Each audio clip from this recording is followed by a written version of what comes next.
한국경제TV는 도약하는 한국 증시와 투자자 여러분을 응원합니다. 네, 최근 시장에 이렇게 큰 변동성은 어떻게 보면 원자재 시장에서 출발했다고 또 볼 수 있겠어요. 금은 가격이 갑자기 흔들리면서 시장이 좀 충격을 줬죠. 오늘 원자재 시장 얘기 좀 나눠보겠습니다. 대신증권의 최준영 연구위원 나오셨습니다. 어서 오십시오. 안녕하십니까. 일단은 금값과 은값 얘기를 해야 될 것 같습니다. 천정부지로 오르던 금값, 은값이 최근에 큰 조정이 나왔지 않습니까?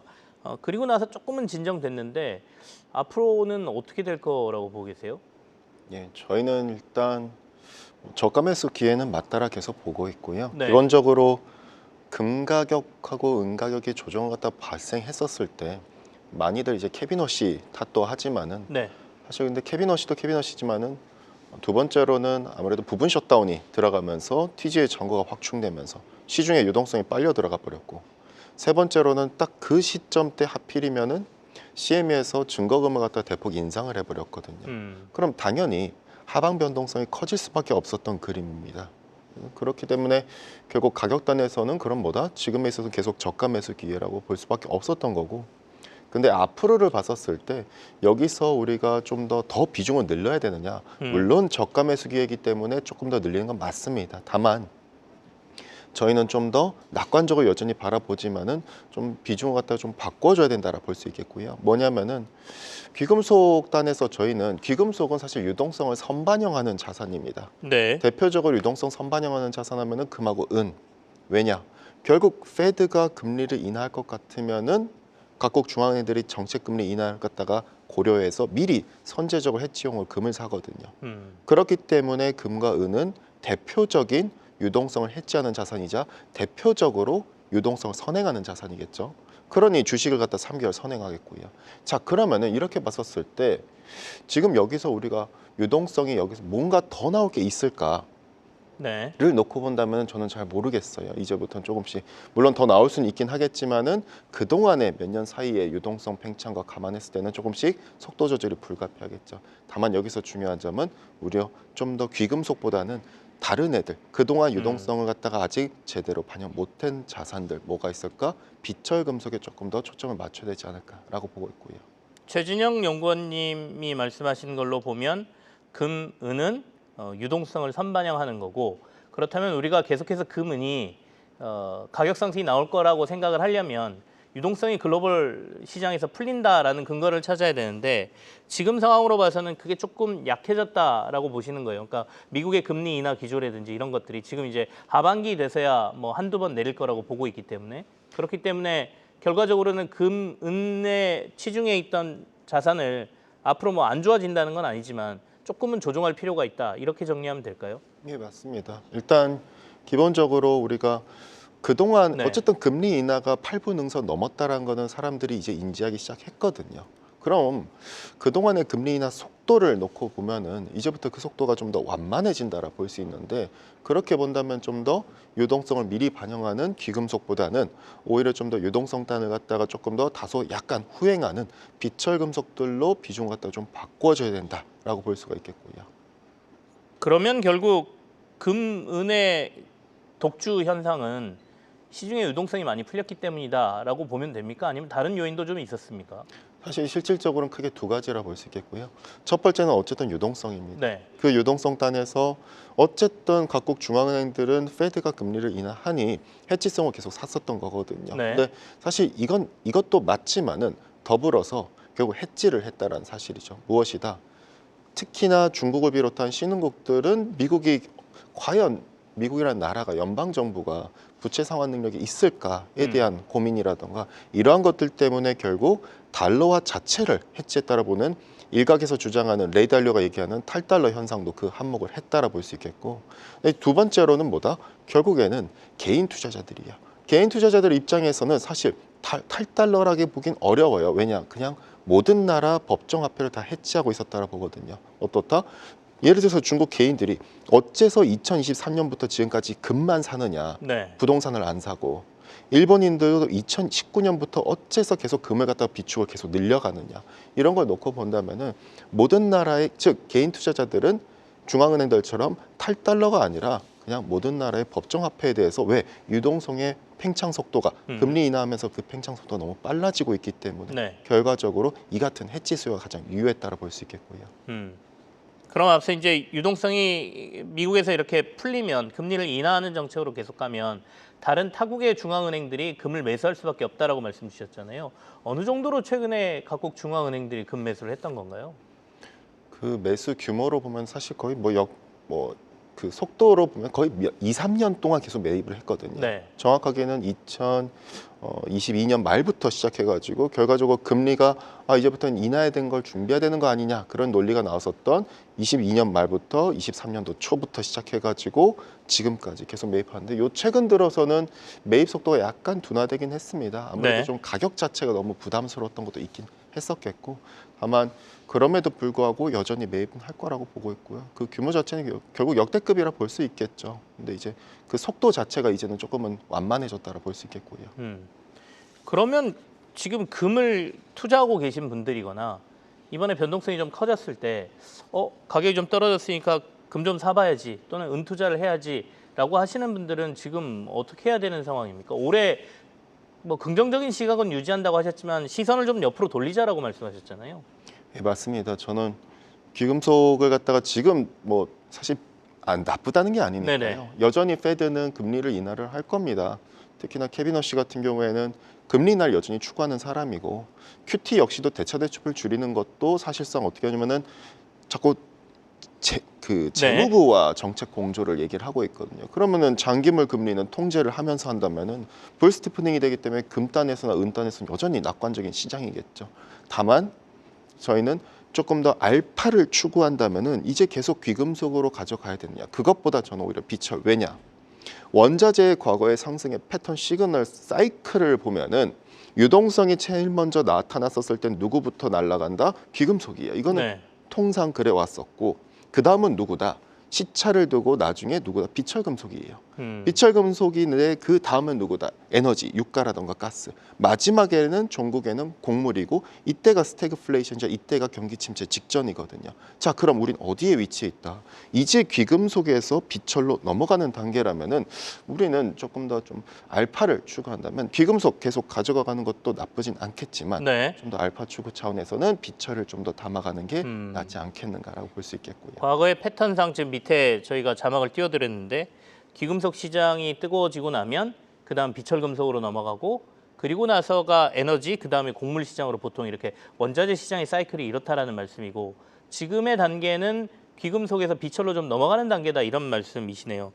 그러면 귀금속 중에 대표적인 게 이제 금과 은을 저희가 뭉뚱그려서 얘기를 했는데 앞으로도 금과 은은 같이 움직입니까? 어떤 분들은 금의 수요는 아까 말씀하신 대로 중앙은행의 수요가 탄탄하니까 큰 문제가 없는데 은 같은 경우에는 또 좀 다르다. 은 쪽에 투기 수요가 많아서 이것 때문에 좀 이렇게 벌어질 가능성도 있다는 얘기를 하시던데요. 사실 투기 수요는 둘 다 동일합니다. 네. 둘 다 크게 차이는 없다라 저는 보고 있고요. 과거의 역사적으로 가격의 흐름을 보더라도 금, 은, 동 요 세 가지는 늘 같이 가는 사이클이거든요. 약간의 시차를 두면은 금이 먼저 시차를 두고 가고 그 다음에 뒤이어서 은, 바로 뒤이어서 구리가 쫓아가는 그림입니다. 그래서 결국 유동성을 먼저 누가 반영하냐 그 차이일 뿐이기 때문에 특히 사실 뭐 은이 좀 조정 변동성은 더 클 수 있을지 몰라도 네. 아무래도 베타가 크기 때문에 다만 그 다양성 자체는 크게 차이가 없을 거라고 바라보고 있고요. 방향성에는 큰 차이는 없을 거다 이런 말씀이시고 지금 방금 전에 구리 말씀을 하셨으니까 구리는 이제 우리가 닥터코퍼라고 해서 보통 경기를 반영한다 이렇게 얘기를 하지 않습니까? 최근에 구리 가격도 꽤 올랐잖아요. 괜찮다는 분들도 있고 구리는 어떻게 보세요? 예, 구리도 여전히 업사이드가 좀 더 남아있긴 하다라 네. 보고 있습니다. 일단 그같이 바라보는 근거는 사실 일단 공급이 없는 상품이에요. 제가 전 직장 있을 때부터 계속 주장했던 게 22년도부터 구리는 애시당초 구조적 공급 부족에 빠져 있는 상태이기 때문에 그 말은 무엇이다? 지금 아무리 데이터 센터나 초고화 송전섭이 이걸 하겠다 해서가 중요한 게 아니라 네. 그냥 공급이 없어요. 그러니까 채굴량은 많은데 문제는 구리의 함량이 계속 미달하는 거죠. 왜냐? 노후화가 2013년부터 제대로 된 광산 개발한 적이 없으니까요. 그럼 이제 돈 벌었으니 개발하면 되느냐? 아니에요. 개발해도 길면은 15년, 짧으면은 8년 후에 지금 개발해도 최고로 할 수 있는 거거든요. 그럼 그 시차를 감안하면은 그냥 구리는 없는 겁니다. 그를 감안하면은 구리는 여전히 업사이드가 있다라 볼 수 있겠고, 특히나 이걸 사실 22년도 말부터 계속 반영을 해왔기 때문에 구리는 사실 지금부터는 계속 경기를 대변한 상품이 아니라고 강조드리거든요. 지금의 구리보다 순전히 그냥 공급이 없는 상품으로 대변되는 상품이다라고 볼 수가 있는데, 오히려 저는 좀 더 그렇기 때문에 네. 유동성도 마찬가지로 더욱더 나오기 때문에 구리도 맞지만은, 근데 구리도 구리지만 다른 비철 금속들이 훨씬 더 좋을 거라 저희는 강조를 드리거든요. 왜냐하면 아시다시피 원자재 안에서는 앞서 제가 뭉뚱그려서 귀금속 다음에 비철금속이라 했지만은 네. 사실 유동성 패턴을 보면은 금과 은이 가장 먼저 상승합니다. 대표적으로 그래서 23년도 4월부터 상승하기 시작했죠. 그 다음 누구였다? 작년 4월부터 구리랑 백금계가 상승하기 시작합니다. 즉 시차를 두고 유동성에 민감한 다른 애들이 날아가기 시작하는 거죠. 그 다음 시차를 두고 나타날 애들이 무엇이다? 대표적으로 구리를 대체하는 알루미늄이라든가, 내지는 반도체 양단에서 들어갈 수 있는 뭐 주석이라든가, 네. 또는 배터리형 금속들인 뭐 니켈이라든가 리튬이나 코발트, 이런 애들이 대표적인 기타 비철 금속들, 얘들이 매력적일 수 있다라는 거죠. 그래서 구리도 구리지만 기타 비철 금속들이 훨씬 더 업사이드가 더 커질 수 있다라는 부분으로 접근해야 될 것 같고요. 비철 금속으로 이제 옮겨가고 있는데 비철 금속의 순서도 좀 다르다라는 말씀이세요? 예, 그러니까 처음엔 구리 움직이고 그다음에 알루미늄 주석, 그리고 이제 2차 전지 투자하시는 분들한테는 굉장히 가격에 민감한데 니켈하고 리튬 얘기도 해주셨거든요. 그러면 연구원님 말씀으로는 니켈하고 리튬 가격이 고공행진할 가능성이 좀 있다라고 들리는데, 그게 그러면 2차 전지나 이쪽에 투자하시는 분들은 어떻게 생각하고 고려를 해야 될까요? 일단 뭐 가격을 갖다 쫓아가는 거니까요. 기본적으로 배터리라는 기업들은 미드스트림이기 때문에, 그 말은 무엇이냐면은 결국 그 업스트림 기업들을 갖다 의식을 할 수밖에 없거든요. 네. 근데 그 업스트림 기업들은 지금 뭘 의식하고 있느냐? 저희가 작년 7월부터 주장했었던 중국을 의식을 하고 있는 겁니다. 왜? 중국이 감산을 하고 있으니까요. 중국은 작년 7월부터 중국 신광업법이 이제 발효가 됐습니다. 그렇기 때문에 리튬은 희털이랑 같은 급인 사실상 전략 광물인데, 그렇기 때문에 생산 채굴이라던가 수출에 있어서 다 통제가 들어가 버리기 시작했어요. 그러니 작년 10월부터 중국이 리튬을 가공한 제품들 수출할 때 인허가제가 돼버렸거든요. 네. 왜냐? 전략 광물급이 돼버렸으니까요. 자, 그렇기 때문에 당국 차원에서는 간접 보조금도 이제부터 점점 철회합니다. 그럼 수출이 점점 통제된다. 업스트림은 알아서 생산을 줄여가는 구조죠. 그럼 뭐다? 결국 가격이 올라가는 구조라면은 그 밑단에 있는 기업들 같은 경우에는 업스트림부터 미드스트림까지 전반적으로 봤었을 때 우리는 리튬단에서 가격이 올라갔을 때 어땠다? 대부분 결국 가격의 정가들이 이루어졌었죠. 네. 기업들마다. 그러면은 우리가 이 같은 부분에 있어서 이 사이클이 같이 갈 수 있다라는 부분을 접근할 수 있겠고, 결국 중국이라는 나라가 자연 감산을 유도하고 있다는 사실, 실제로 중국 같은 경우에는 리튬 재고가 지금 재련 기업들이 갖고 있는 리튬 재고가 계속 빠른 속도로 빠지고 있거든요. 이 부분을 주목해야 될 것 같겠고요. 비철 금속 쪽으로 이제 가는데 주요 비철 금속에 대한 얘기를 지금 저희가 하고 있었고, 비철 금속 다음에 이제 에너지라고 말씀하셨으니까 그러면 원유나 가스 쪽이잖아요. 그거는 언제쯤, 지금은 트럼프 대통령이 어쨌든간 유가를 누르려고 굉장히 노력을 하고 있는 상황이지 않습니까? 결국에는 언젠간 반등이 나온다라고 보시는 거네요. 사실 트럼프가 노력했다라 보기도 어렵습니다. 트럼프는 사실 한 게 거의 없고요. 네. 오히려 사우디가 해주고 있다라 볼 수 있는 건데, 사실 이제 우리가 봤었을 때, 왜냐하면 바이든도 못했던 것들이거든요. 트럼프도 할 수 없다라 볼 수 있겠고, 가장 중요한 사실은 사우디가 왜 증산하냐. 유가는 언제 상승할 것이냐, 가스는 저희는 계속 4분기라 외치고 있습니다. 근데 왜 상승할 것이라 보느냐가 중요할 거고, 네. 사우디가 계속 증산하는데 어째서 상승할 것이라 보느냐. 일단 두 가지로 볼 수 있겠고요. 첫 번째는 마찬가지로 유동성을 에너지는 가장 뒤늦게 반영합니다. 거의 금 가격을 갖다가 금이 유동성 먼저 반영한다면은 금 가격을 18개월에서 20개월 후행하는 게 유가거든요. 자, 그럼 여기서 중요한 점. 그럼 유동성은 알겠고 수급 측면에서는 어째서 상승할 거라 보냐, 가격이 바로 사우디가 역설적이게도 증산을 하고 있기 때문이죠. 사우디는 지금 증산을 하고 있는데 적자예요. 네. 재정균형 유가로 보면 계속 적자입니다. 작년 내내. 근데 계속 증산을 한단 말이죠. 증산해서 유가가 빠진다가 중요한 게 아니라 제가 왜 증산을 하고 있을까? 이 고민에 들어가면은 간단합니다. 경쟁자를 다 때려 죽이고 있는 거죠. 경쟁자들이 유전 개발 못하게 다 때려 죽이고 있는 겁니다. 그러니 셰일 기업만 하더라도 신규 유전단 개발 이익과 유가와 빼서 보면은 네. 작년부터 올해 계속 적자예요. 이게 과거랑 같은 패턴입니다. 과거에도 2014년 11월 오펙 플러스 회의 때도 사우디는 모두가 감산할 때 증산해가지고 셰일 기업들 유전 개발 못하게 하고 대부분 죽이고 2020년 3월 달에도 러시아랑 이란이랑 다른 나라들이 감산하자 했을 때 사우디가 돌연 증산해버리면서 유가 부러뜨리고 경쟁자들 유전 개발 못하고 죽이고 네. 그 다음에 다 어떻게 됐다?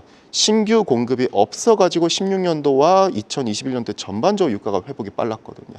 그래서 결국 공급의 역설인 게 미래를 갖다가 지금 사우디는 준비하고 있다라 봅니다. 즉, 뭐 트럼프의 선거, 사우디와의 관계 이거는 정무적으로 우리가 그렇게 생각할 수 있어요. 근데 실질적으로 데이터상 숫자로 찍히는 거는 지금 사우디는 철저히 자신을 위한 미래를 위한 지금 공급을 늘리고 있다라고 볼 수 있겠고요. 경쟁자인 셰일 기업들이 이 가격에는 못 들어올 정도의 가격으로 낮춰서 사우디가 그 시장을 다 먹겠다라는 전략을 펼친다는 말씀이신데 최근에 이제 베네수엘라를 미국이 공습하면서 베네수엘라에서 본격적으로 석유를 생산하겠다고 하지 않습니까? 그러면 사우디가 생각하는 것만큼 셰일 기업들 말고 다른 데하고 경쟁해야 되는 상황이 만들어지는 건 아닌가요? 베네수엘라 사람들이 많이들 얘기를 하시지만 베네수엘라는 원래 원유를 생산하고 있었고 네. 수출을 하고 있었습니다. 근데 베네수엘라 때문에 사실 유가가 낮았었던 거지 베네수엘라 때문에 유가가 더 떨어질 거라고 보긴 어려워요. 왜냐? 베네수엘라는 그동안 원유를 일평균 85만에서 100만 배럴을 생산하고 있었고 네. 이걸 중국한테 시가 대비 50% 싸게 팔아왔었어요. 근데 이거를 트럼프가 이제 정상 시가대로 팔게끔 유도했기 때문에 그럼 이건 어떻게 된다? 이제 더 이상 싼 원유는 안 나온다라고 볼 수가 있는 거죠. 더불어서 베네수엘라의 미국 기업들이 투자하니까 이 공급이 나올 것이다? 이거는 순전히 정말 주식적인 관점일 뿐이에요. 왜냐? 원자재는 경기를 동행 내지 후행하는 자산입니다. 투자한다 하더라도 실제 원유 캐파가 여기서 30만 배럴 늘어나는 데까지만 2, 3년이 걸려요. 그럼 당장 있느냐? 결국 주식과 다른 게 부동산과 원자재가 같은 게 결국 지금 있느냐가 중요한 거기 때문에 그러면은 베네수엘라 가지고 물론 베네수엘라산 원유가 미국으로 들어오게 되고 그 중진류가 미국이 부족한 그 중진류를 갖다가 수급을 메워주기 때문에 네. 미국 내 유가단에서는 약간의 차이로 안정될 수 있겠죠. 그러나 트럼프가 원하는 세계보다 아메리카 퍼스트에 내 나라의 물가가 중요한 거지 다른 나라의 물가가 중요한 사람이 아닙니다. 그렇게 본다면은 유가단에서 봤었을 때 미국의 물가가 상대적으로 낮은 것이겠지 나중에 됐었을 때 모두가 물가가 낮게 하기 위함이 아니다라는 그 차이가 발생하겠죠. 결국 지금 전망으로는 4분기쯤 올해 4분기쯤 되면 유가도 이제 반등의 가능성이 높아진다라는 얘기시고요. 그러면 전반적으로 우리가 흔히 얘기하는 원자재 슈퍼사이클로 지금 들어가 있다 이렇게 보는 겁니까? 예, 저희는 원자재 슈퍼사이클 이미 시작이 됐다라고 보고 있고요. 네. 그 이유는 결국 귀금속에서 유동성이 사상 최고치로 가격을 만들었고, 그러니까 유동성이 많이 나왔기 때문에 시장은 금으로 다 도망간 거거든요. 네. 결국 중앙은행도 왜 도망갔다? 미국을 못 믿는 것도 맞지만 미국이 자꾸 돈을 너무 많이 푸니까 문제라는 거고 개인 투자자들도 전 세계 모든 나라가 돈을 너무 많이 풀기 때문에 귀금속으로 도망간 거거든요. 자, 근데 결국 이 사이클의 유동성 사이클에서 이제는 시작됐다라는 겁니다. 그래서 비철이라는 건데 그렇게 알고 있는 이유는 뭐 때문이다? 아연 가격이 상승했다는 이유예요. 아연은 수요가 형편없는 금속입니다. 왜? 부동산 착공량 금속인 도금형 금속인데 중국의 부동산 경기가 완전 망해버렸기 때문에 이게 지금 수요가 없다란 말이죠. 앞으로 9개월 동안. 그럼에도 가격이 왜 상승했다? 수급이 타이트하다 아니에요. 공급도 배터리향이라던가 또는 반도체향 금속들과 비교했을 때는 공급이 여유로워요. 근데 왜 상승했다? 결국 여기서 우리가 초점은 그 유동성이 점점 비철로 들어오고 있구나. 심지어 아연조차도 들어오고 있구나. 이렇게 해서 본다면은 원자재 슈퍼사이클은 이제 시작된 것이다. 왜? 이제 비철로 넘어가고 그 다음은 에너지 가격 상승 때가 결국 원자재 슈퍼사이클의 정점인 때가 거의 가까운 것이기 때문에 이제 시작된 거다라고 볼 수가 있겠군요. 일반 투자자들이 사실 원자재에 투자하는 게 그렇게 쉬운 일은 아닙니다. 방금 전에 이제 사이클을 말씀하셨고 본격적으로 귀금속에서 비철금속으로 이제 사이클이 옮겨가는 타이밍이라고 하면 투자자들은 투자를 어떻게 해야 되죠? 그냥 ETF 같은 거 사야 되는 건가요? 예, 뭐 사실 이제 관련된 기업들 주식을 네. 사셔도 되겠지만은 우리가 사실 글로벌로 범글로벌로 봤었을 때는 어떤 기업인지 사실 익숙치가 않을 수가 있거든요. 네네. 그렇기 때문에 ETF가 가장 용이할 텐데 원자재 선물형 같은 경우, 즉 파생형 같은 경우에는 직접적으로 원자재 가격과 연동이 되기 때문에 매력적일 수는 있겠지만은 네. 선물이기 때문에 롤오버라는 부분을 우리가 감안을 해야 되거든요. 그렇기 때문에 뭐 공급 과잉 상태면 이게 콘텐고로 전환되기 때문에 사실 투자자 입장에서는 만기가 도래했을 때 오히려 이익이 왜 많이 못 났지? 이런 현상이 발생하거든요. 그렇기 때문에 사실 주식형 ETF로 투자해서도 무방하다라고 볼 수 있겠고, 원자재 관련된 주식형 ETF들은 결국 관련된 생산 기업들 많이들 구성하고 있기 때문에 우리가 같이 봐줘도 좋지 않겠는가라고 볼 수 있겠고요. 선물 투자를 하는 ETF 뭐 이런 것도 괜찮고, 아니면 원자재하고 관련돼 있는 상장 기업에 투자하는 주식형 ETF 이런 것도 투자할 만하다라는 말씀이십니다. 주의할 점은 없습니까? 주의할 점은 주식형 같은 경우는 네. 그나마 크게는 없습니다. 결국에는 또 주식이라는 메리트가 있기 때문에 기본 예를 들어서 원자재가 4분기 때 상승한다 가정하면 이게 좀 더 선행적으로 반영될 네. 수가 있는 거거든요. 그런데 반대로 이 파생형 같은 경우는 주의할 점이 앞서 말씀드린 롤오버.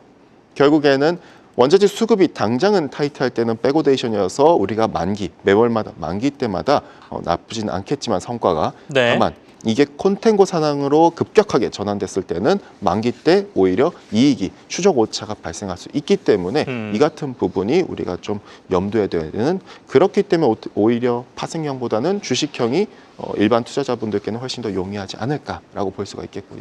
알겠습니다.